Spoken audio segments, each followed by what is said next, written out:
గురువుగారు ఫారెన్ వెళ్దామని గొప్పగా చెప్పుకొని చివరికి వీసా రాక ఎంతో కష్టపడి వెళ్ళినా సరైన ఉద్యోగాలు, వ్యాపారాలు లేక, ధనం లేక అనారోగ్యాలతో ఎంతో మంది బాధపడుతున్నారక్కడ. మీ దగ్గర అదృష్టరత్నం పెట్టుకున్న వాళ్ళకి మాత్రమే వెంటనే వీసా రావడమే కాకుండా సొంత విమానాలు కొనుక్కున్న వాళ్ళు కూడా ఎంతో మంది ఉన్నారు.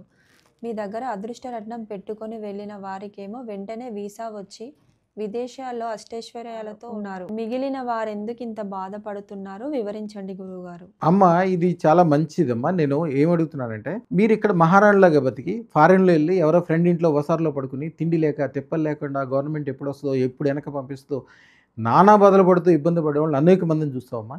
ఎందుకంటే, అదృష్టరత్నం పెట్టుకొని వెళ్తే ఒక సెక్యూరిటీ లాంటిది. వీసా చేసుకున్నాకే విదేశాలెళ్తే ఎంత సెక్యూరిటీనో, వీసా పొందడం కూడా చాలా అసాధ్యంగా అనుకుంటారు. మా దగ్గర అసాధ్యం ఉండదు. అదృష్టరత్నం పెట్టుకున్నాక విదేశీ యానానికి సంబంధించిన ఒక మంత్రం ఇస్తాము.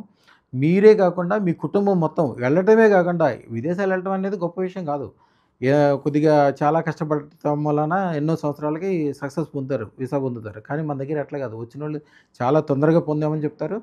వెళ్ళిన తర్వాత వాళ్ళ పిల్లలకి అక్కడ వెళ్ళిన వాళ్ళకి కుటుంబాలకి ఎంతో సంతోషం కలిగే విధంగా వ్యాపారాలు గానీ, వ్యవహారాలు గానీ, ఉద్యోగాలు దొరకటం గానీ, స్థిరంగా ఉండటం గానీ, సొంత ఇళ్ళు, సొంత వ్యాపారాలు అతి త్వరలో చదువు పూర్తయ్యేలోగా సొంతగా విమానాలను కొనుక్కున్న వాళ్ళు ఉన్నారు నా దగ్గర.